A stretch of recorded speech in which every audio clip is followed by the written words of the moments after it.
भैया उफ सैया आई लव यू। दिन में भैया भैया, रात में सैया सैया। तो welcome guys, welcome to sizzling bee. तो आज हम बहुत ही चटपटा टॉपिक लेकर के आए हैं, भैया भैया और सैया सैया का खेला। Welcome to my channel. वैसे इस टॉपिक पे मैं बात नहीं करने वाली थी क्योंकि मुझे ये टॉपिक उतनी ज़्यादा इम्पोर्टेंट लगी नहीं थी, बट मुझे बनाना पड़ रहा है क्योंकि इनकी नॉनसेंस हरकतों से ना मेरे सर में दर्द होने लगी। और मेरी क्या, बहुत सारे ऑडियंस के सर में दर्द हो रही है। आखिर ये लोग करना क्या चाहते, मुझे ये समझ नहीं आता। वैसे सॉरी मैंने बताया नहीं कि किस टॉपिक पे बात करने वाली हूँ। ये मैं बात करने वाली हूँ मैं सचिन और नेहा। नेहा को तो आप जानते ही होंगे, जगत माता, जगत सेविका, जो मतलब विधवा होके दिखा रही थी कि उसकी जिंदगी में कितनी दुख है, कितनी तकलीफ है। वो अपनी बेटी को कितनी मुश्किल से पाल रही है, पोस रही है, उसका लालन पालन कर रही है। और दूसरी तरफ सचिन, जो दूसरों के मुंह बोले भाई बनने के लिए तड़प रहा है। मतलब अपनी बहन को छोड़ के बाकी दुनिया की जितनी औरत है उनको अपनी बहन बनाना है उसे। ये है कि सचिन और नेहा रिलेशनशिप में है। नेहा सचिन को भाई बनाई थी और उसको राखी बांधी। उसके सारे वीडियोस उसके चैनल में अभी तक है। मतलब कि पता चल रहा है कि हाँ, वो सचिन को अपना भाई बोल रही थी और मानती भी थी। फिर ये दोनों के बीच में रिलेशनशिप कैसे हो सकता है?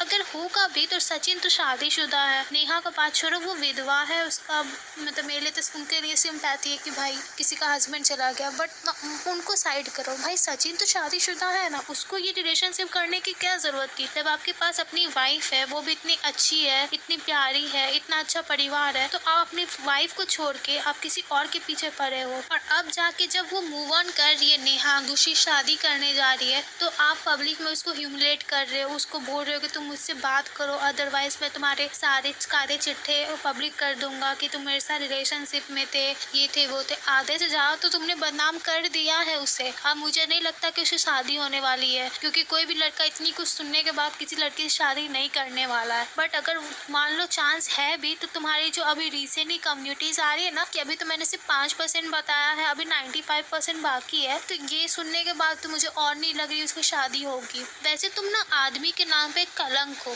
क्योंकि तुम जिसके साथ रिलेशनशिप में हो उसे पब्लिकली तुम उसको क्या बोलो, उसको मतलब बोलने के लिए कुछ बचा नहीं है कि तुम इतने ज्यादा घटिया इंसान हो। तुम्हें ये पब्लिकली बताने की क्या जरूरत? तुम्हारी जो भी मैटर्स थी तुम आपस में बात करके सॉल्व करते। चलो उसके भाई ने तुम्हें एंगेजमेंट में नहीं आने दिया, चलो ठीक है, नहीं आए, कोई भाई नहीं आने देगा भाई, कि जिसको पता है कि उसकी बहन का अफेयर इस लड़के के साथ है, वो भी लड़का शादीशुदा है। अब वो इतना गिरा हुआ है कि शादीशुदा होने के बाद भी उसकी बहन के साथ रिलेशनशिप में आया है, तो ऑब्वियस बात है नेहा का भाई उसको अपनी बहन को उससे दूर कर रहा था। बट ये जो सचिन है, इसको तो थोड़ी भी शर्म नहीं है। इसको ये नहीं समझ आ रही वो ऐसे करके अपनी वाइफ हजारों लोगों के, हजारों नहीं सॉरी करोड़ों लोगों के सामने बेइज्जत कर रहा है। सब क्या बोलेंगे कि भाई लड़की में ही कोई अच्छी बात नहीं होगी या कोई खासियत नहीं होगी, तभी उसका मर्द कहीं की दूसरी औरत से अफेयर चला रहा है। बदनाम कौन हो रहा है? भाई तेरी बीवी हो रही है, तेरी बीवी सबके सामने ह्यूमिलेट हो रही है। तरफ तू अपनी गर्लफ्रेंड को भी ह्यूमिलेट किया, दूसरी तरफ अपनी वाइफ को भी, तू दोनों को चीट कर रहा। तुम खुद को दिखा रहे तू कितना इनोसेंट है। भाई तेरे पे तो केस होना चाहिए, तू तो साइको पर्सन है। और तेरे जो रिसेंट के जो कम्युनिटीज है ना, वो बहुत ज्यादा घटिया है। सॉरी ऑडियंस, मैं इस तरीके की अपनी भड़ास उतारी हूँ क्योंकि मैं इसके ना वीडियोस लाइव और सारे व्लॉग्स देख के मैं तो पक गई। भाई मरना है तो मर जा, जो करना है तो कर, तू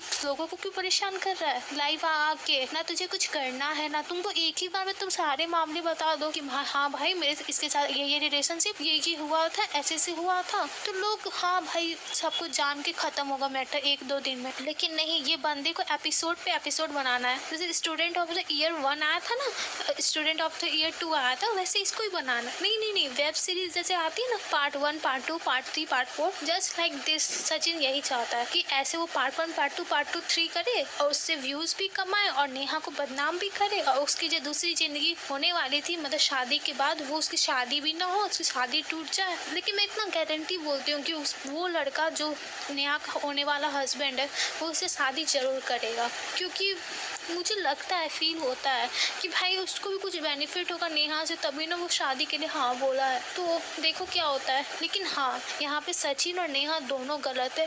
अब भाई ये लोग को ना डॉक्टर से दिखाओ, क्या बोलूं, मेंटली लगता है ये लोग की प्रॉब्लम है। ये लोग लाइव खेल के लोगों को बेवकूफ बना रहे, गधे बना रहे हैं। ये लोग कुछ नहीं करने वाले हैं। तो आप जो ऑडियंस है ना, आप लोग परेशान ना हो, ये लोग को देखना ही बंद कर दो, बॉयकॉट करो कि उसके बाद ना ये लोग वीडियोस बनाना ही छोड़ दे। बट हम तो इंडियन ऑडियंस है, क्या होते हैं, तरकता भड़कता तो हमें चाहिए ही कि भाई ये लोग जो भी करें हमें तो मज़ा आ रहा है, हम तो कमेंट सेक्शन में अपनी भड़ास उतार रहे हैं। वैसे आप लोग करो जो आपको करना है, लेकिन हाँ, मुझे सचिन और नेहा दोनों बहुत गलत लगे, खासकर नेहा को क्या ज़रूरत था शादीशुदा इंसान से रिलेशनशिप में आने का। जब तुम उसको राखी बांधे तो उसको भाई बनाओ ना। तुम ऐसा हरकत करके लड़कियों पे थू थू करवा रही है। कोई भी लड़की किसी लड़का को भाई बनाएगी ना, फिर भी लोग उस पर शक करेंगे क्योंकि तुम्हारी ऐसी हरकतें हुई है। अपनी हरकतें सुधारो तो देश सुधरेगा भाई। ऐसी ऐसी औरतें भी होती है दुनिया में, पता नहीं था मुझे। भाई उसकी वीडियोस मैं प्यार की खातिर सब कुछ मिटा दूंगी, मैं फर्ज की खातिर जो सॉन्ग है मेरे को याद नहीं है, इतना इमोशनल की जैसे अपने हस्बैंड को कितना याद कर रही है और साइड से अपना अफेयर चला रही है। भाई मेरे को तो समझ नहीं आ रहा है ये कर क्या रही है। सही में अजीब अजीब लोग होते हैं। वैसे आपकी क्या पॉइंट ऑफ व्यू है, प्लीज मुझे कमेंट सेक्शन में बताना। हाँ, अगर मेरी वीडियोस अच्छी लगे ना तो प्लीज लाइक करना। वैसे मैं ट्राई करी वीडियोस बनाने की। मुझे उम्मीद है आपको ये वीडियो बहुत अच्छी लगी होगी। अगर अच्छी लगी है तो लाइक कीजिए, कमेंट कीजिए। सिजलिंग बी को मिलती हूँ अगले उसमें, तब तक के लिए विदा और खुदा हाफिज़।